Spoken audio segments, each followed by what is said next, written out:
ಕುಮಾರ್ ಬಂಗಾರಪ್ಪನವರ ಮಗ, ಮಾಜಿ ಮುಖ್ಯಮಂತ್ರಿಗಳು, ವಿಧಾನಸಭಾ ಚುನಾವಣೆಯಲ್ಲಿ ಸೋತ್ಬಿಟ್ರು ಕುಮಾರ್ ಬಂಗಾರಪ್ಪ ಅವರು. ಅದ್ಯಾಕೋ BJP ಅವರೇ, ಸಂಘ ಪರಿವಾರದವರೇ ಒಂದಷ್ಟು ಉಲ್ಟಾ ಮಾಡಿಬಿಟ್ರು, ಪಾಪ ಮನುಷ್ಯನ ಸೋಲಿಸ್ಬಿಟ್ರು ಅಂತ ಒಂದಷ್ಟು ಜನ ಹೇಳ್ತಾರೆ. ರಿಯಾಲಿಟಿ ಅಲ್ಲಿ ಜನಕ್ಕೆ ಗೊತ್ತಿರುತ್ತೆ, ಮತದಾರರಿಗೆ. ಕಳೆದ 10 ತಿಂಗಳುಗಳಿಂದ ಪಕ್ಷದ ವೇದಿಕೆಯಿಂದ ಅಂತರವನ್ನ ಕಾಯ್ದುಕೊಂಡಿದ್ದಂಥ Kumar Bangarappa for the first time ಪ್ರಧಾನಿ ನರೇಂದ್ರ ಮೋದಿ ಅವರು ಶಿವಮೊಗ್ಗಕ್ಕೆ ಆಗಮಿಸಿದ ಕಾರ್ಯಕ್ರಮದ ವೇದಿಕೆಯಲ್ಲಿ ಕಾಣಿಸ್ಕೊಂಡ್ರು. ಕುಮಾರ್ ಬಂಗಾರಪ್ಪ ಸ್ಟೇಜ್ ಮೇಲೆ ಬತ್ತಿದ್ದಂಗೆ ಸೆಂಟ್ರಲ್ ಟೀಮೇ ಒಂಚೂರು ಕನ್ಫ್ಯೂಸ್ ಆಯ್ತೇನೋ. ಪ್ರಧಾನಿ ಮೋದಿ ಕಡೆಯಿಂದ ಒಂದಷ್ಟು ಜನ ಆಫೀಸರ್ಸ್ ಬಂದಿರ್ತಾರಲ್ಲ, ಯಾಕಂದರೆ ಇವ್ರಿಗೆ ಎಲ್ಲಿ ಕೂರಿಸ್ಬೇಕು ಅಂತ ಗೊತ್ತಾಗಿಲ್ಲ, ಗಾಬರಿ ಆಗ್ಬಿಟ್ರು ಒಂದಷ್ಟು ಜನ. ಅಂದರೆ ಕೊನೆ ಕ್ಷಣದಲ್ಲಿ ಕುಮಾರ್ ಬಂಗಾರಪ್ಪ ಅವರ ಎಂಟ್ರಿ ಆಗಿದೆ ಅನ್ನೋ ಚರ್ಚೆ ಅತಿ ದೊಡ್ಡ ಮಟ್ಟದಲ್ಲಿ ನಡೀತಿದೆ. ಎಲ್ಲಿಗೆ? ಕಾಂಗ್ರೆಸ್ಗೆ ಹೋಯ್ತಾರೆ, ಟಿಕೆಟ್ ತಗೋತಾರೆ, ರಾಘವೇಂದ್ರ ವಿರುದ್ಧ ಅಂತಿದ್ರು.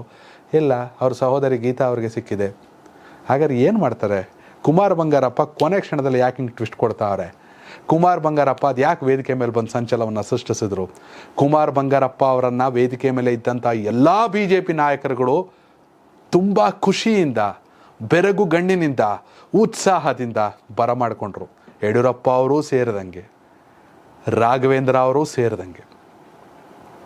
ಕೊನೆ ಕ್ಷಣದಲ್ಲಿ BJP ಟ್ವಿಸ್ಟ್ ಕೊಡ್ತಿದೆ ಅನ್ನೋ ಸುದ್ದಿ ಉತ್ತರ ಕನ್ನಡದಿಂದ BJP ಅಭ್ಯರ್ಥಿಯಾಗಿ ಅನಂತ್ ಕುಮಾರ್ ಹೆಗಡೆ ಅವರ ಬದಲಿಗೆ ಕುಮಾರ್ ಬಂಗಾರಪ್ಪ ಹೆಸರು ಬರಬಹುದು ಅನ್ನೋ ಚರ್ಚೆ ಕೊನೆ ಕ್ಷಣದಲ್ಲಿ ಮಾತುಕತೆ ಆಗಿರಬಹುದು.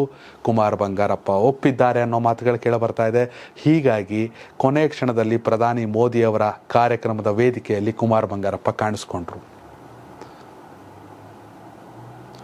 ಒಂದು ಕಡೆ ವಿಶ್ವೇಶ್ವರ ಹೆಗಡೆ ಕಾಗೇರಿ ಅವರು ಆಟ ನಂದೇ ಅಂತ ಅವ್ರೆ, ಇನ್ನೊಂದು ಕಡೆ ಅನಂತ್ ಕುಮಾರ್ ಹೆಗ್ಡೆ ಅವರು ಬಾಯಿಗೆ ಬಂದಂಗೆ ಮಾತಾಡ್ತಾವ್ರೆ, ಮಾಧ್ಯಮಗಳ ವಿರುದ್ಧವೂ ಸೇರಿದಂತೆ.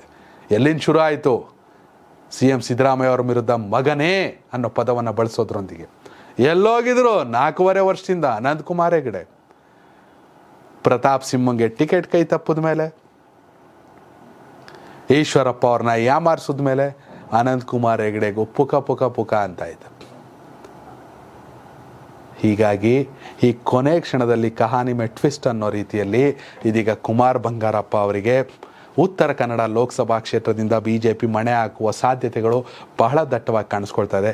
ಸೂಕ್ತವಾದ ಅಭ್ಯರ್ಥಿ ಕುಮಾರ್ ಬಂಗಾರಪ್ಪ ಅನ್ನೋದೇ ಬ್ರ್ಯಾಂಡು, ಅವ್ರ ತಂದೆ ಅದಕ್ಕಿಂತ ದೊಡ್ಡ ಬ್ರ್ಯಾಂಡು. ಹೀಗಾಗಿ ಉತ್ತರ ಕನ್ನಡಕ್ಕೆ ಅವರೇ ಸೂಕ್ತ ಅಭ್ಯರ್ಥಿ ಅನ್ನೋ ಲೆಕ್ಕಾಚಾರಕ್ಕೆ BJP ಬಂದಿದೆ ಅನ್ನೋ ಮಾತುಗಳು ಕೇಳಿ ಬರ್ತಾ ಇದೆ. ವೀಕ್ಷಕರ, ನಿಮ್ಮ ಪ್ರಕಾರ ಉತ್ತರ ಕನ್ನಡದ ಸಂಸದರು ಯಾರಾಗಬೇಕು? ರಾಜ್ಯದ 28 ಲೋಕಸಭಾ ಕ್ಷೇತ್ರಗಳಲ್ಲಿ ಯಾವ ಪಕ್ಷಕ್ಕೆ ಎಷ್ಟು ಸ್ಥಾನ? ನಿಮ್ಮ ಅಭಿಪ್ರಾಯ ಕಾಮೆಂಟ್ ಮಾಡಿ. ಧನ್ಯವಾದಗಳು. ಯೂಟ್ಯೂಬ್ನಲ್ಲಿ ಕರ್ನಾಟಕ ಟಿವಿ ಅಂತ ಸರ್ಚ್ ಮಾಡಿ, ನಂತರ ನಮ್ಮ ಕರ್ನಾಟಕ ಟಿವಿ ಸಬ್ಸ್ಕ್ರೈಬ್ ಮಾಡಿ. ಸಬ್ಸ್ಕ್ರೈಬ್ ಆದ್ಮೇಲೆ ನಿಮಗೆ ಹೋಮ್ ಪೇಜ್ ಬಂದರೆ ಕಮ್ಯುನಿಟಿ ಅನ್ನೋ ಆಪ್ಷನ್ ಸಿಗುತ್ತೆ. ಈ ಕಮ್ಯುನಿಟಿ ಆಪ್ಷನ್ ಕ್ಲಿಕ್ ಮಾಡಿದ್ರೆ ನಿಮ್ಮ ಕೆಳಗಡೆ 28 ಲೋಕಸಭಾ ಕ್ಷೇತ್ರಗಳ ಒಂದು ಪೋಲ್ ಕ್ರಿಯೇಟ್ ಮಾಡಲಾಗಿದೆ. ನೀವು ಹೋಗಿ 28 ಕ್ಷೇತ್ರಗಳಲ್ಲಿ ಯಾರು ಗೆಲ್ತಾರೆ, ಯಾರು ಗೆಲ್ಲಬೇಕು, ನಿಮ್ಮ ಸಪೋರ್ಟ್ ಯಾರಿಗೆ ಅಂತ ಅಲ್ಲಿ ನೀವು ಕ್ಲಿಕ್ ಮಾಡ್ಬೋದು, ಅಂದರೆ ವೋಟ್ ಮಾಡ್ಬೋದು. ಇಲ್ಲೇನು ವೋಟಿಂಗ್ ಆಗುತ್ತೆ ನಾವು ಪ್ರತಿದಿನ ನಾವು ನ್ಯೂಸಲ್ಲಿ ನಿಮಗೆ ಅಪ್ಡೇಟ್ ಮಾಡ್ತಿರ್ತೀವಿ. ಇದು ಮತದಾನದ ದಿನದವರೆಗೂ ಕೂಡ ಈ ಪೋಲಿಂಗ್ ಓಪನ್ ಇರುತ್ತೆ.